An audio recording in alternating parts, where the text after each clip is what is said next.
কাদের জন্য বেগুন খাওয়া ক্ষতিকর? সব দেশেই সবজি হিসেবে দারুণ জনপ্রিয় বেগুন।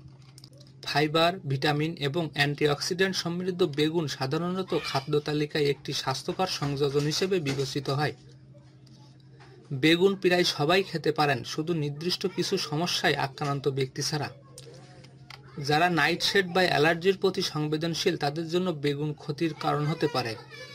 সংবেদনশীলতা কখনো কখনো অবাঞ্ছিত প্রতিক্রিয়া সৃষ্টি করতে পারে। তার মধ্যে রয়েছে ত্বকের জ্বালা, মাথা ব্যথা বা হজমের ব্যাঘাত ইত্যাদি। আরও গুরুতর ক্ষেত্রে এটি অ্যালার্জির ফ্লেয়ার আপ বা প্রদাহের কারণ হতে পারে। এ ধরনের সমস্যা থাকলে বেগুন খাওয়া বাদ দিতে হবে। কিডনিতে পাথর বা কিডনির সমস্যা আছে এমন ব্যক্তিদের বেগুন খাওয়া এড়িয়ে চলা উচিত।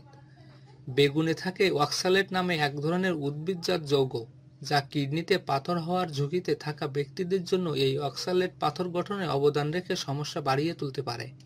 যাদের কিডনি সমস্যা আছে তাদের কিডনির উপর অতিরিক্ত চাপ এড়াতে বেগুন না খাওয়ার পরামর্শ দেওয়া হয়েছে। হজমের সমস্যা থাকলেও বেগুন খাওয়া উচিত নয়। বেগুনে প্রচুর খাদ্য তালিকাগত ফাইবার থাকে, যা সাধারণত সুস্থ হজম এবং অন্ত্রের কার্যকারিতায় সহায়তা করে। তবে নির্দিষ্ট কিছু সমস্যার ক্ষেত্রে অতিরিক্ত ফাইবার নিয়ন্ত্রণ করা কঠিন হতে পারে।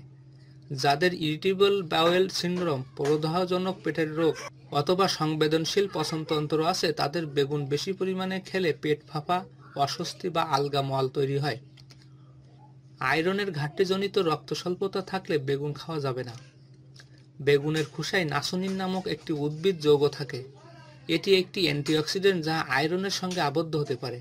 যদিও এই বৈশিষ্ট্য অতিরিক্ত আয়রনযুক্ত ব্যক্তিদের জন্য প্রতিরক্ষামূলক হতে পারে, তবে এটি ইতিমধ্যেই আয়রনের ঘাটতি বা রক্ত স্বল্পতার সঙ্গে লড়াই করা ব্যক্তিদের ক্ষেত্রে আয়রনের প্রাপ্যতা হ্রাস করতে পারে।